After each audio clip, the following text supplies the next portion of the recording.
yiyambaza urukundo umwana wawe bamubonagamo iteka kurwaniriza bari gusangamo ubucamanza bufite amakenga bwa Yesu umwami wacu. Nyagasani Yezu n'abane na hamwe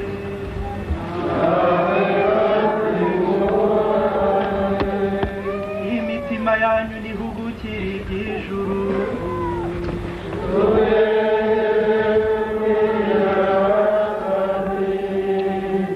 Dushimire Nyagasani Imana yacu.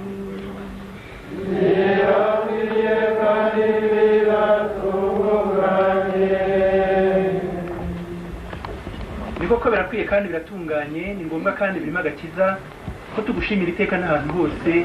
Nyagasani dawe nyir'ubutagatifu, Mana ishobora byose, ugahoraho iteka. Wowe wageneye abana bawe iki gihe cyihariye cyo kugarura ubutungane mu mitima yabo, ngo nibamara kwigobotora irari ry'ibibi bakoreshe neza ibintu by'isi bihita, bityo bibande ku by'ingenzi bizahoraho iteka. Nicyo gitume twifatanya n'abamarayika n'abatagatifu ngo tugusingize icyarimwe tuvuga udahwema tuti: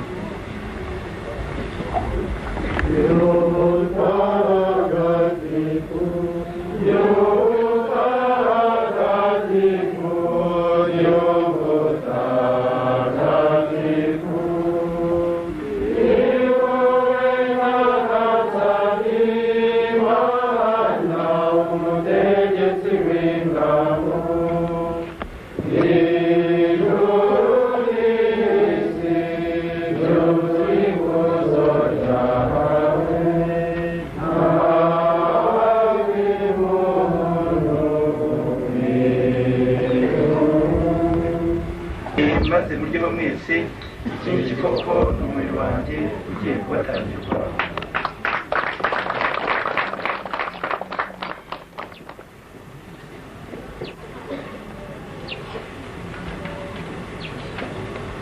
Nk'uko yarabatugeneza arangije kurya afata inkongoro nanone arashimira, nuko ayihereza abigishwa be avuga ati: nimwakire maze munywe mwese, iyi ngiyi koko ni inkongoro y'amaraso yanjye y'isezerano rishya kandi rizahoraho iteka, agiye kumenerwa mwebwe n'abandi bose kugira ngo mugire imbabazi z'ibyaha. Ibi mujye mubikora n'urwibutso rwanjye.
birabera hano turi mutubabarire kuba wenda hari ukuntu ibintu byaba bita turaguma uko tumeze gutya mutubabarireho. Hanyuma ubwo ibi amagambo yaberaga hano arabarangiye, tuze kujya hariya hepfo amagufa ibisigazwa byabazize temba magaye temba bwoko ari hariya hafi yaho bazateguwe. Hari abatabonye umwanya wo bareba bwa nyuma kureba bwa nyuma ibyo bisigazwa. Hari abantu baje bageze hano batinze kubera ibibazo by'imodoka byabaye kureba kare, muze kunyarukira munsi ya modoka hari, muze kujya hano mu gikari cy'abapadiri, ntabwo hahejwe, muze kunyarukira ku mashuri hari aho ibyo byatabuwe, murebe andi magufa menshi, murebe uduhanga tukihanitse. Igihe ntabwo cyashoboye kuboneka gihagije cyo kugira ngo ibyo bintu bishobore kuba byazana hano nabyo ngo bibone icyubahiro cyo gushyingurwa.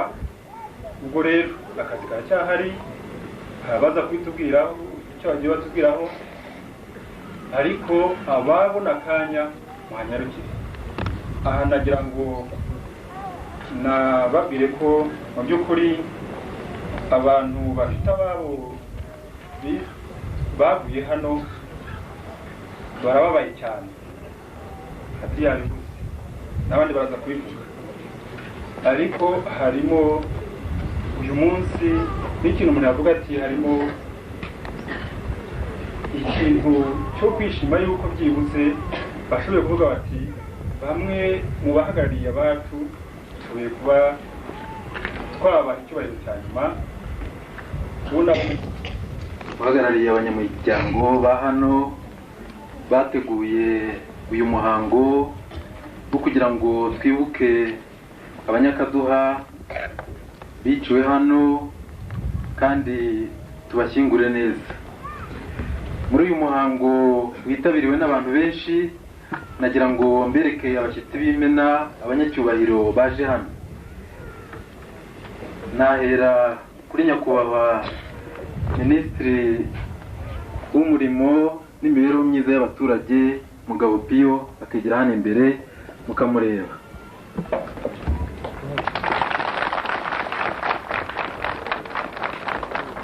Nagira ngo nanone mbereke nyakubahwa Minisitiri w'umuryango no guteza imbere abanyarwandakazi Mademoiselle Aloysie Nyumba. Nagira ngo mbereke nanone umuyobozi mu biro bya Minisitiri w'ubutegetsi bw'igihugu n'amajyambere ya komine, uhagarariye Minisitiri w'ubutegetsi bw'igihugu n'amajyambere ya komine, akaba yitwa Musare Faustine.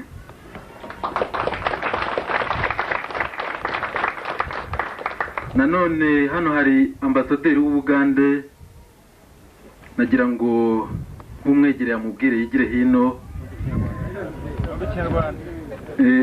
ngazi ikinyarwanda abasuhuza. Banza yitwa ngo yitwa Gatetekirwa Ignatius, niba mbivuze neza simbizi. Nanone hari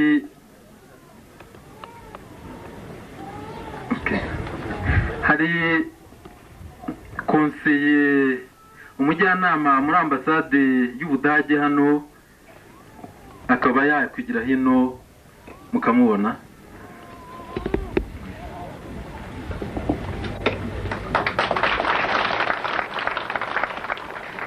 Hari abadepite mu nama nkuru y'igihugu, hakaba hari depite wa Nyirigira Anastasia, hari depite Mitali Prote,